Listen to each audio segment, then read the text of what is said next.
গণতন্ত্রের জন্য স্বাধীন গণমাধ্যমের ভূমিকা অপরিহার্য বলে মন্তব্য করেছেন প্রধানমন্ত্রীর উপদেষ্টা রুহুল কবির রিজভী।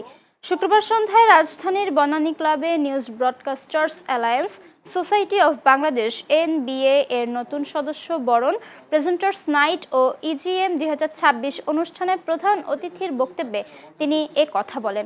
এ সময় নতুন সদস্যদের বরণ করার পাশাপাশি সংবাদ উপস্থাপনা পেশার উন্নয়ন, দক্ষতা বৃদ্ধি এবং দায়িত্বশীল ভূমিকা নিয়ে আলোচনা করা হয়।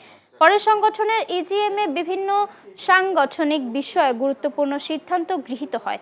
অনুষ্ঠানে এনবিএর সভাপতি ডক্টর সাকলাইন রাসেল, সাধারণ সম্পাদক রাইসুল হক চৌধুরী সহ সংগঠনের অন্যান্য সদস্যরা উপস্থিত ছিলেন। শেষে মনোজ্ঞ সাংস্কৃতিক অনুষ্ঠানের মাধ্যমে অনুষ্ঠানের সমাপ্তি ঘোষণা করা হয়। নতুন যারা আসবে, নতুন পুরানোদের মিশ্রণে এই সংগঠনটি যেন সদস্য বান্ধব হয়, সদস্যদের জন্য হয়, সদস্যদের সুখে দুঃখে যেন পাশে থাকে, এটাই আমাদের প্রত্যাশা থাকে।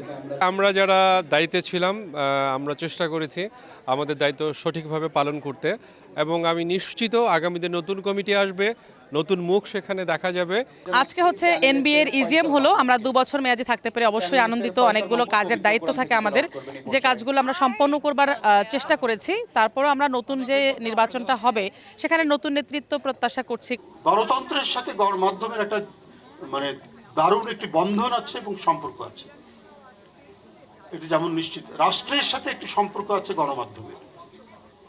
তো এটা এমন একটি অপরিহার্য শক্তি, একটি রাষ্ট্রকে এটিকে সুগ্রন্থিত করা, আর্টিকুলেট করা এবং গণতন্ত্রকে আর্টিকুলেট করার জন্য গণমাধ্যমের তো দারুণ একটা ভূমিকা রয়েছে।